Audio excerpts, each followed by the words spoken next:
A Soviet nuclear icebreaker set sail on a routine mission, but it never reached its destination. Now it lies trapped in the ice at the top of the world, the North Pole, one of the harshest, most unforgiving places on Earth. But what happened to this ship? The crew vanished. Empty. Silent. But not abandoned. Something is still here.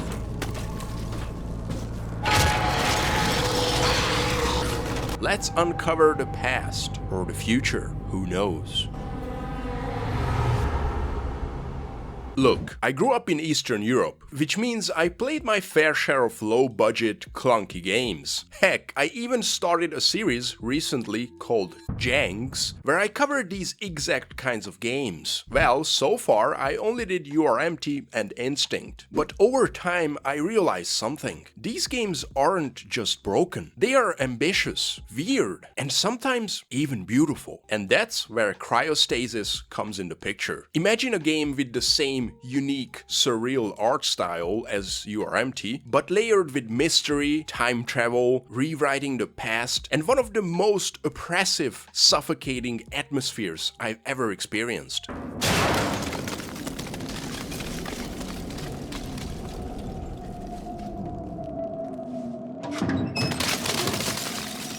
Now, I usually don't glaze games like this. Don't glaze. It's also one of the most fun shooters I've played in a long time. I'm not sure if I love this game more for the gameplay or for the humor. Probably a bit of both. Viet Cong will always be one of my favorite games of all time. But Cryostasis is not just a video game, it's art. Oh man. That sounded so cliche. Now you're probably wondering, hey Kenny, is this even a jank episode or what? It is. And it isn't at the same time. You guys recommended this game in the comments so many times, but I refuse to call it a jank. I'm sorry. Sure, Cryostasis has its rough edges, but it's so much more than just another janky shooter. It's an FPS, but not exactly. A survival horror, but not exactly. Okay, fine, I will say it. It's a Slavjank. You happy? After covering You Are Empty and Instinct, we are staying in the Ukrainian gaming scene. Cryostasis was developed by Action Forms, the same studio behind Chasm, The Rift, and Vivisector. So yeah, that's a pretty good track record, I would say. Oh, and before you even start typing it,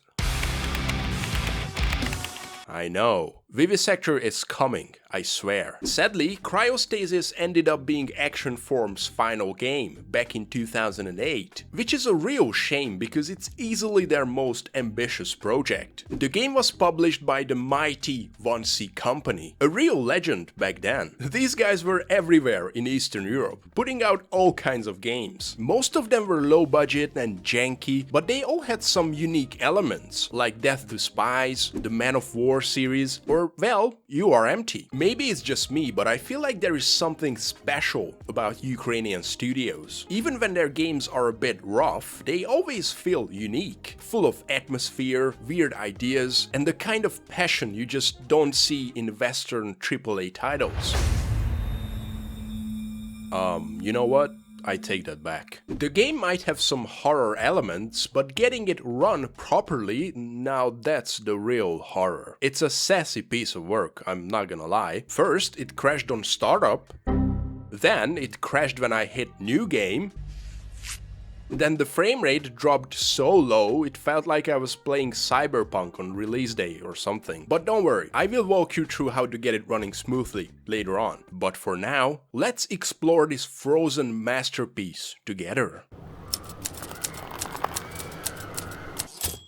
The setting of cryostasis was the very first thing that hooked me. The entire game takes place aboard a massive nuclear icebreaker called the North Wind. Unfortunately, the ship never reached its destination. It became stranded somewhere in the Arctic, and our job is to uncover what happened to it. Now, you know me, I love snowy settings, so that's an instant check. I also have this weird fascination with giant things, and this ship is absolutely enormous, so that's a double check. And come on, a nuclear-powered ship? That's always interesting. There might be an explosion, a mutation, or something, who knows? That's a triple check. Perfection. At first, I thought this whole concept was just some made-up sci-fi nonsense. But no, turns out nuclear icebreakers are real, with actual reactors inside, powering the whole thing. So yeah, I learned something new today, and now I'm even more terrified of giant ships. The story itself is surprisingly complex and mind-bending, so stick around until the end, because I will do my best to untangle it for you. The game actually begins with a strange Russian folktale about an ancient tribe. They lived in peace until one day their enemies forced them to abandon their homes and flee deep into the forest, a dark, misty place where sunlight never reaches. Yeah, not exactly cozy. And you're probably thinking, wait, what the hell does this have to do with a frozen Soviet ship? Don't worry, it will all come together, I promise. The next thing we know, we wake up inside the North Wind. Oh wow, that was quick. The very first thing we find is a flashlight, and from there the game just throws us straight into exploration. It only took about 10 seconds for me to realize that I was going to love cryostasis. I want you to listen to this atmosphere for a second. The cold wind echoing through the halls.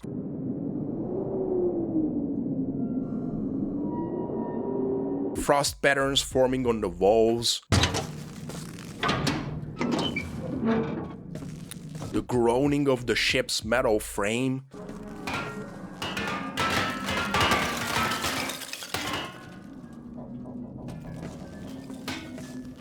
It's incredible, really. This opening section slowly reveals how we even got here. We come across these frozen corpses, and each one triggers a brief flash from the past. It seems like we arrived on a sled, but the ice broke and sent us plummeting into a pit. At the bottom of the pit, we find an invitation to board the ship, and it's addressed to Alexander Nesterov. So yeah, that's who we are. After climbing out, we scale this massive iceberg and finally step aboard the North Wind. Flashback over. Pretty soon we find a generator, manage to turn it on, and somehow it still works. That's a miracle.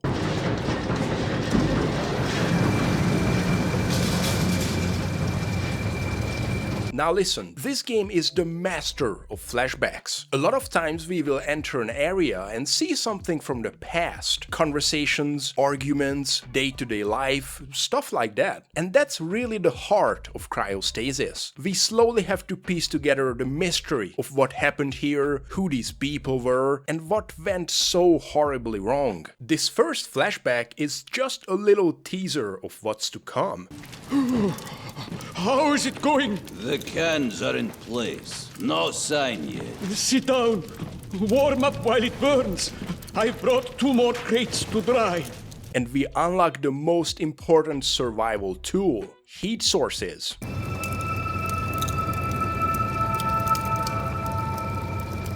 Well, you probably noticed that the ship is cold, like really freezing. To stay alive, we need to warm ourselves at heat sources. These can be anything from a simple fire or a heater to some hilarious stuff like a single desk lamp. Man, I miss those old school light bulbs. Those things gave off some real heat, am I right? Whenever we get close to a heat source, our body temperature will rise. And our health is directly tied to that temperature, which means our HP can never go higher than the body heat. So stronger heat sources do matter. A lamp, for example, might keep us alive for a little bit, but a glowing hot pipe, now that thing can make us unstoppable.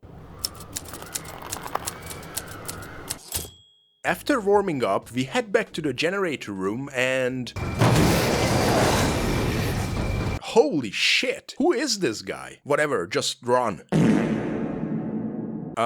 Yeah. Alexander is probably around 150 kilograms, a chain smoker, and eats McDonald's for breakfast because he can literally run for 1 second. Honestly, even I could beat that, and that's saying something. Thankfully, the bad guy just disappears, and we also find our first weapon. Yeah, a padlock and some chains. Yes, this is a Slavjank. These games always have the weirdest melee weapons, but honestly, I kinda love them. The combat is surprisingly solid too. We can block, pull off some combos, and even choose which hand to swing with. That's pretty cool for 2008, if you ask me. In the next few rooms, we get more flashbacks, and here is the twist. Every single flashback spawns a new enemy. So yeah, perfect chance to test our new boxing skills. And you're switched on. Jab, you're switched on. When you throw the combination jab, slip, uppercut. I'm not gonna lie, I actually enjoyed the melee combat. Finally, it's not just brainlessly smashing left click like in so many other games. Oh, and yeah, it's pretty easy to die. And here comes the second most important mechanic in cryostasis. Sometimes when we find corpses, we can touch them. No, not like that. Come on. This mechanic is called mental echo, and it basically lets us rewrite the past to prevent someone's death. And man, it's such a cool idea. I loved seeing how the crew members died, and sometimes it really helps understanding what happened on the ship. Each mental echo is a little gameplay sequence. Sometimes it's a puzzle, other times it's platforming, usually something quite creative. Unless it's something completely stupid and impossible to figure out. Oh wait, I got ahead of myself. So how can Alexander magically go back in time and change the past?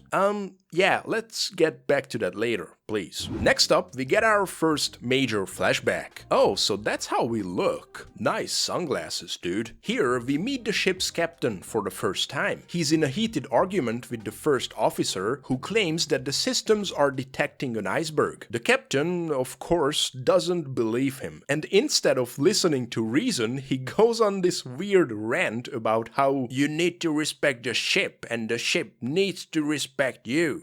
The ship must respect you.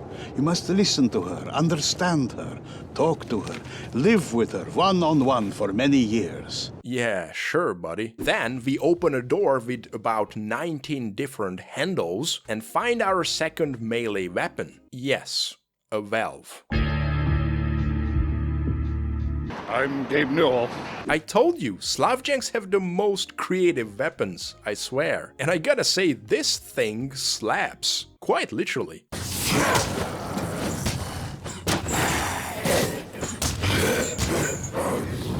Hey, where do you think you're going? Oh, come on, don't be a chicken. Turns out this guy is incredibly annoying. We get a flashback which is hands down the most nerve-wracking in the entire game. We have to control a little boat while he keeps popping up randomly to mess with us.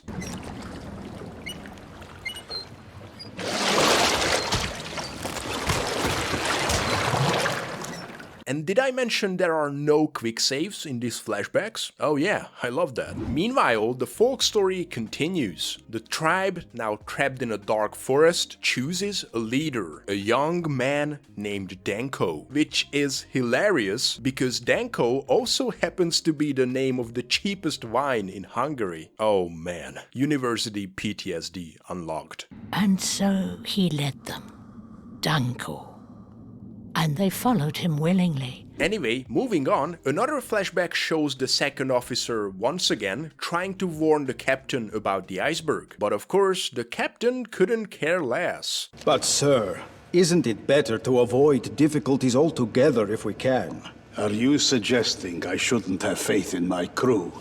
I'm not gonna lie, this guy seems like a huge dick so far. Oh, and remember that swimmer guy? Turns out he's like the Michael Myers of freezing Soviet ships. Because no matter how many times we knock him down, he just keeps coming back. And this time just silently staring at me like a creep. I'm over here stroking my dick. I got lotion on my dick. Okay. Can you stop? I'm a little shy. Then comes one of the worst puzzles in the entire game. We need to open a door while the water is rising. I tried it like 5 times, thinking I was just too slow and kept drowning.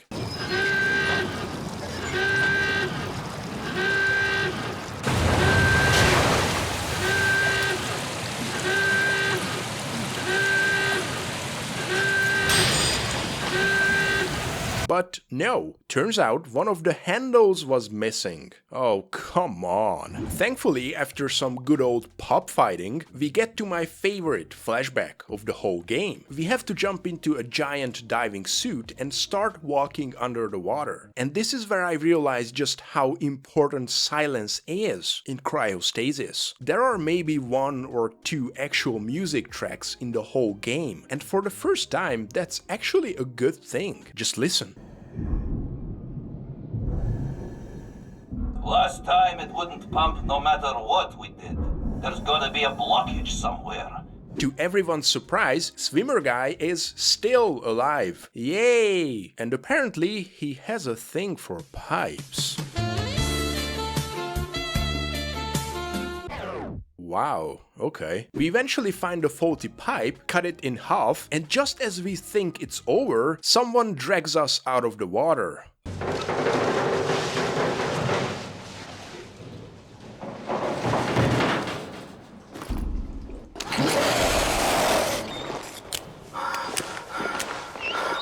Oh, this guy again? Really? I have to say though, the cutscenes and overall aesthetics look amazing. For a budget Ukrainian game, this is seriously impressive work. Thankfully, we finally take his jerk down for good. Yeah, he's actually dead this time, I promise. Goodbye, creepy pipe-loving swimmer guy. You will not be missed. And the reward is a shiny new weapon, an axe. Hell yeah. Okay, you're probably already complaining.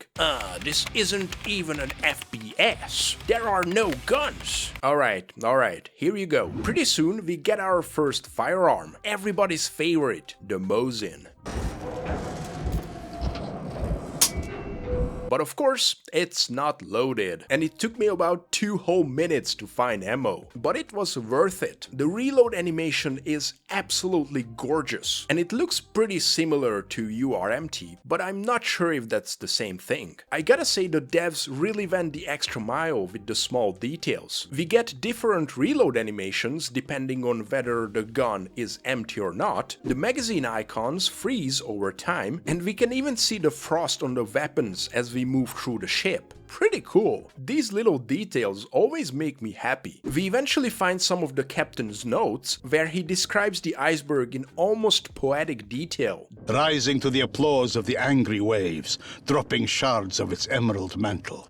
It would slide alongside us. Dude, I love how absurdly enthusiastic this guy is about ice. And speaking of atmosphere, since there is almost no soundtrack, we can hear everything. The howling wind, the creaking metal of the ship.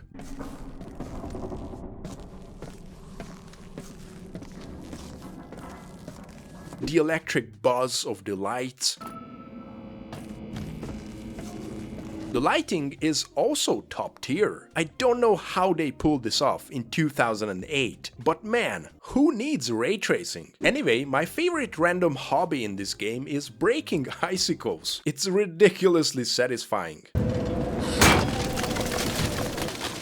Except when I get distracted and... yeah, that scared the crap out of me. We finally pieced together what really happened. The ship hit an iceberg. The nuclear icebreaker Northwind hit an iceberg at 2:16 a.m. on the 24th of March 1968. Apparently the captain wasn't expecting it, even though, you know, someone clearly warned him earlier. How could I screw up so badly? Good job, buddy. Not long after, we meet a new enemy type, this professional wielder guy. Yeah, the enemy designs are just as absurd as URMT, but I actually kinda love how weird and unique they are. Meanwhile, the second officer sends a message to HQ blaming the captain for the disaster. To report that the wreck was a result of negligence and culpable inefficiency by the ship's captain. Seems like a nice guy. Totally not plotting a takeover or anything. One of the next flashbacks shows a crew member losing it and opening fire on everyone. He's gone berserk. Get his rifle before he kills us all. That's when it finally clicked. The monsters we've been fighting are actually the crew. Maybe they just went insane after everything that happened on the ship? Yeah, that would make sense. Still doesn't explain why they look like zombies, though. After the easiest puzzle ever, yeah, we just have to crouch to avoid the glass shards. We get a new weapon, the water cannon. I know it sounds ridiculous, but hear me out. This thing uses icicles as ammo, which means infinite ammo. And it's surprisingly powerful too. Although it is kinda weird that these enemies are weak to cold water when they, you know, literally live in the freezing cold. But hey, that's Slavjank logic for you. I'm just happy with my icicle minigun. I need to trademark that word. Then comes the first mental echo that made me actually lose my mind. We need to save a crew member climbing a ladder before a guard shoots him. Straightforward. Naturally, the first thing I tried was throwing the wrench at the guard. Nope. Okay, maybe I hide somewhere? Nope. Guess what's the actual solution? I will give you 3 seconds. No, you're wrong. We have to pick up the wrench, come to this pipe, and close the pressure valve. Why? I have no idea. Let's just move on. Another flashback, another long-winded patronizing speech. Because the recent chain of events, how do I say it, cast a shadow over your competence. Oh my god, dude, just shut up already. And then, our first boss fight. This spider creature is honestly terrifying. It's actually a human that's been horribly transformed, which just makes it even worse. The fight itself is a little awkward sometimes, but it was quite exciting, I'm not gonna lie. From here, we get into some epic Mosin battles.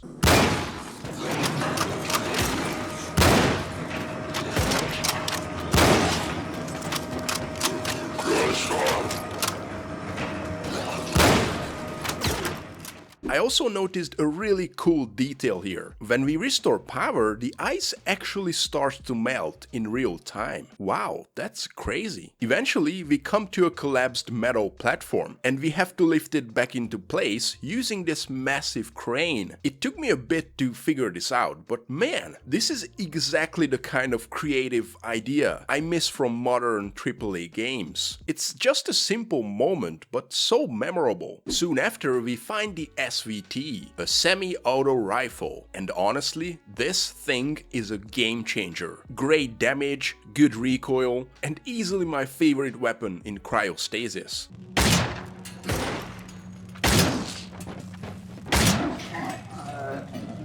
This is also where we first see the nuclear reactor in its prime. And wow, this whole sequence blew my mind. It's a flashback where we have to replace a graphite rod, and the level of detail here is just insane. We go through the entire process step by step, releasing the faulty rod, moving it carefully, and installing the new one. Obviously, I never replaced a graphite rod in my life, but it all feels incredibly authentic. I can't even imagine how much research the devs did for this part, but it really paid off. When the procedure's done, the captain walks in with a message from HQ.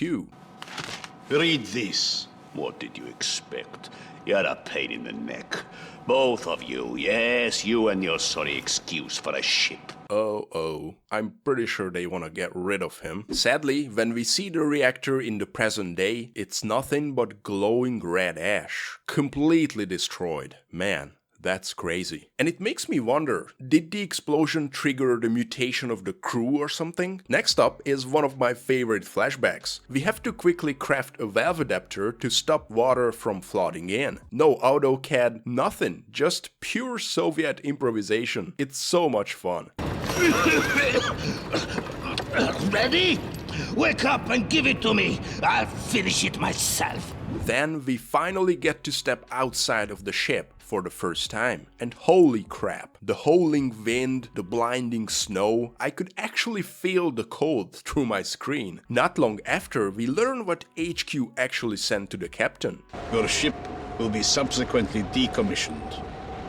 Prepare all necessary paperwork. Yep, they wanted him gone. This leads into one of the darkest sections in the entire game, the hospital wing.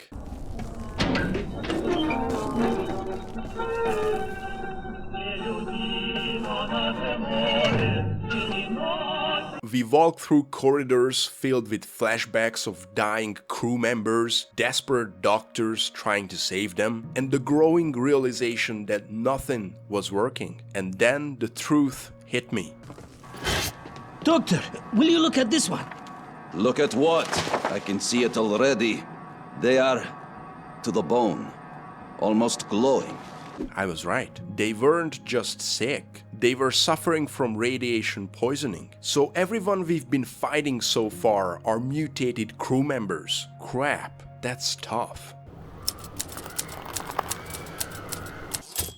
After that shocking realization in the hospital, we don't really have a choice but to move on and keep digging deeper into the mystery. Meanwhile, the side story about Danko keeps heating up. The people are fed up with him and ready to sacrifice him to their enemies. The people thought of going to the enemy and making him a gift of their freedom.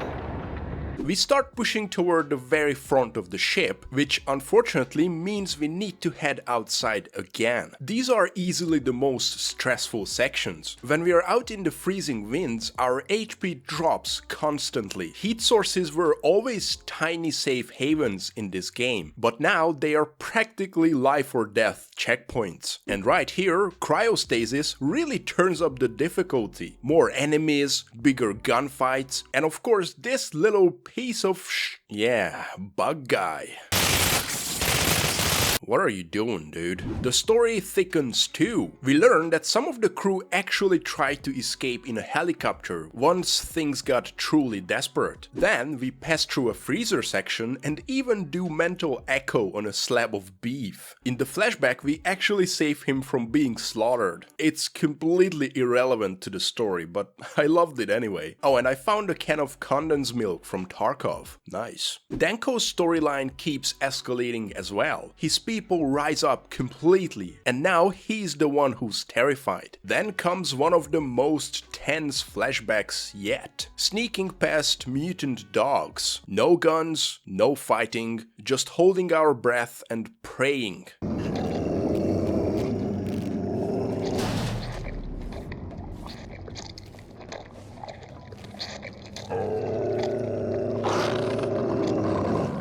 Dude, the sound design here is unreal. One more boss fight with the spider. Yeah, this one took me a while to figure out. You know what? I'm not going to spoil the trick. Good luck.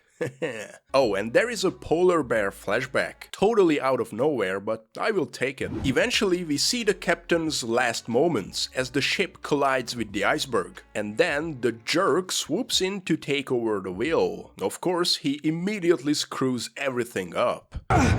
It's not turning!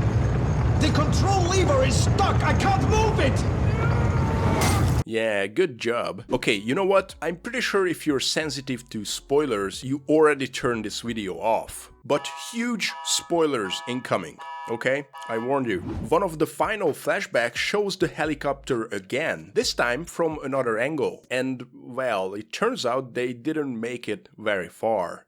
And the rain poured down. What else can I do to save these people? Cried out Danko above the thunder.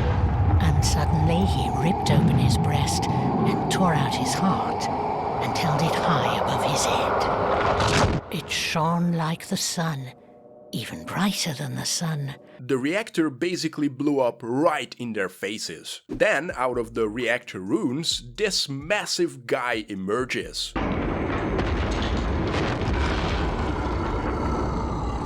Whoa, who are you? We actually fight alongside him for a while, and then, as a thanks or something, he brings us back in time so we can fix everything once and for all. We start by preventing the reactor guy from bursting out to the captain.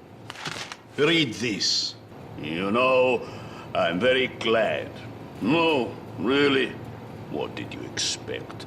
I was making it in my spare time, as if I felt something. Next, we take control of the guard and help the captain after the crash. And finally, we take control of the jerk. You know, the guy who was plotting behind everyone's back. Instead of handing over that message from HQ, we just do the work he was supposed to do in the first place. Imagine that, right? With all these changes in place, the ship never hits the iceberg. The crew comes out alive and well to greet Alexander. And Alexander himself doesn't die. Oh, yeah. Because he actually died in the very beginning of the game. After digging through multiple explanations, here is what's really going on. When Alexander fell into the pit at the start, he actually died. But Kronos, the god of time, gave him a second chance, which is why he gained the power to travel into memories and rewrite the past. The giant we saw at the end was Kronos himself. The Russian folktale that plays throughout the game mirrors these events perfectly. The tribe rising against Danko represents the crew turning on the captain. Danko trying to lead his people through the darkness mirrors the captain's desperate struggle to save the ship. It's a story of leadership, sacrifice, and the weight of choices. Really interesting, actually. If anyone knows the original story, please let me know. And with that, we reached the end of Cryostasis. And now, the big question. What do I think? Honestly, Cryostasis is one of the most unique games I've ever played, both in terms of story and gameplay. The way it slowly feeds us pieces of information about what happened is brilliant. At first we're completely in the dark, just wandering through the frozen wreckage. But step by step the puzzle comes together. The atmosphere in this game is unlike anything I've ever experienced. I'm not sure how these guys managed to build such a dark and depressing world, but it's just crazy. You can literally feel the cold and wind on your skin. The noises of the ship are absolutely terrifying, and the whole art style is just nothing I've seen before, really. It's similar to You Are Empty in a lot of ways, but while that game felt unfinished and rough, Cryostasis feels like a complete, fully realized vision. That's not to say it's perfect. There is definitely some jank here and there, like awkward combat situations, a few flashback puzzles that made me want to rip my hair out, and the game can feel a bit slow at times.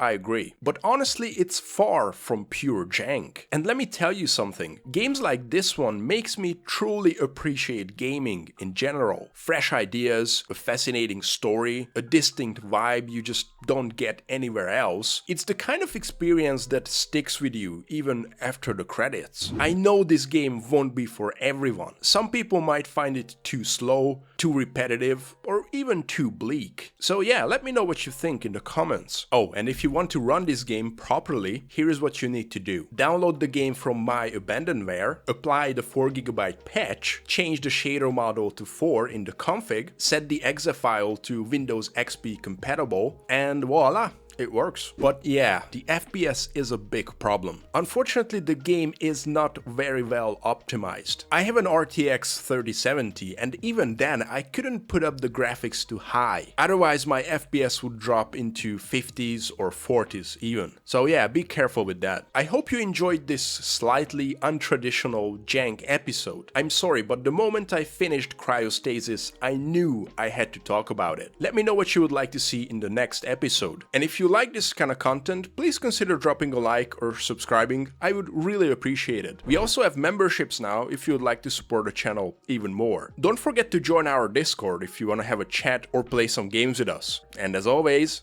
thanks for watching. Bye.